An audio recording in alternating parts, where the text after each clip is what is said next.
this week we are focusing on tolerance, and today we're going to talk about a museum that is specifically dedicated to increasing tolerance and spreading tolerance to folks in regards to the Holocaust. Well, have you ever heard of this museum? I have not. This is on yesterday's program. I mentioned that there were things that I learned in preparation of these podcasts this week that I didn't know about. This, I'm embarrassed to say, is one of the things. I didn't even know these existed. Right. The main, it's called the Museum of Tolerance. The main museum was built in, I think, 1990. It was back in the 90s, but 1993 or something. 1993. Right, in Los Angeles. Mm-hmm. Since then, there's another smaller, I think it's a smaller version in New York. Mm-hmm. Okay, but the main center was in Los Angeles in 1993, established as part of the, it was spearheaded by the Simon Wiesenthal Center. Mm-hmm. And as many of you know, Simon Wiesenthal was a survivor of the Holocaust and became one of the Nazi hunters. Mm-hmm. After he was released from the camps, became a Nazi hunter and was known for that past a few years ago. But the Simon Wiesenthal Center continues, and it spearheaded this Museum of Tolerance. Right. So, a major part of the museum is the Holocaust. Mm-hmm. Okay, it's not the only thing that they do, but it certainly is an emphasis.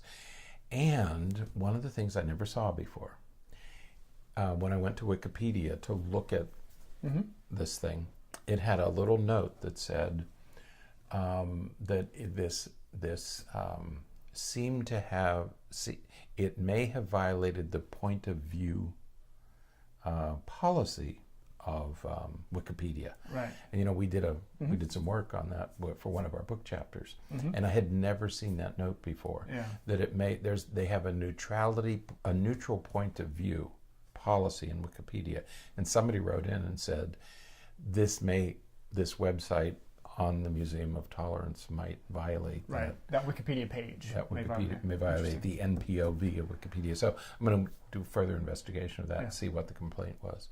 So yes, a major portion of this museum is the Holocaust. Right. But the mission of the Museum of Tolerance is it's a human rights mission and laboratory to educate and inform others as it relates to issues related to the Holocaust and other contemporary issues related to human rights and to tolerance and to understanding each other and to just building an awareness of that we all come from different places. Right. Yeah, it's dedicated to education about racism and prejudice. Right. Certainly, the Holocaust figures large in that discussion, but the museum is not limited to that. Right. And in fact, in addition to the Holocaust portion of it, there's also something they call a Tolerance Center, which is 7 exhibits that discuss various aspects. One of them is a point of view diner, and I'm sure that's the Woolworth diner during our civil rights movement. So there are 7 exhibits there. There's an Anne Frank museum exhibit, and you all know the name Anne Frank. There's another one called Finding Ourselves, Finding Our Families, which people can use to go back through historical documents to try to locate family members lost in the war. So. And then there's more contemporary things. One of them is the issues of migrant workers. Right. It's another small exhibit. But basically what it is, it's a museum, but it's also an education center. And that's the really important part, is that they consider themselves a laboratory and education center for promoting tolerance and an appreciation of prejudicial perspectives and issues that really kind of plague certain areas, at least, of our society today. Right. But they won an award, the Global Peace and Tolerance Award from the Friends of the United Nations. Right. So this is a place to explore. There's a link in the show notes to their website to learn more about tolerance and to better understand how intolerance has really had a negative and detrimental impact on many groups in our world and in our lives. Right. When you think about wars and the horrible famine in Yemen and all these are all about they really are about intolerance. People are intolerant of each other. We mentioned a few times during this week's podcast about our country as becoming intolerant of differences. Wars are made of these things. In our country, the sad history of the genocide of the Native Americans and, of course, slavery. These are all related to racism and prejudice.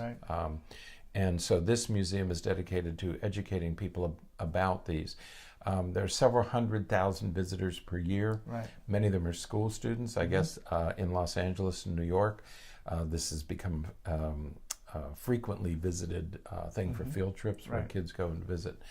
And in fact, one of the classrooms was there's a famous educational program called Freedom Writers, WRITERS. A teacher in the early 2000s developed a program on tolerance and acceptance of others. And there's a movie called Freedom Writers, which I think I'm going to have my daughter, who's studying to become a teacher. I think I'll have her watch that sometime over the holiday, so you can visit her classroom. Yeah, so there are. They have lots of different events, lots of different. As you said, there's already many different exhibits that people can explore. But they have lots of information online. And if you ever make your way to Southern California. Yeah, I don't go to Los Angeles. I almost never go to Los Angeles. Next time I go to New York, I think I'll put it on the list. There's a Holocaust museum in Washington, D.C., and they've done a very good job with that. So I'm hoping that the Museum of Tolerance is as well done. Yeah, and that may happen mid to late next year, because we were recently invited to present at a conference. When is that? In about October or so of 2019. 2019? Yeah.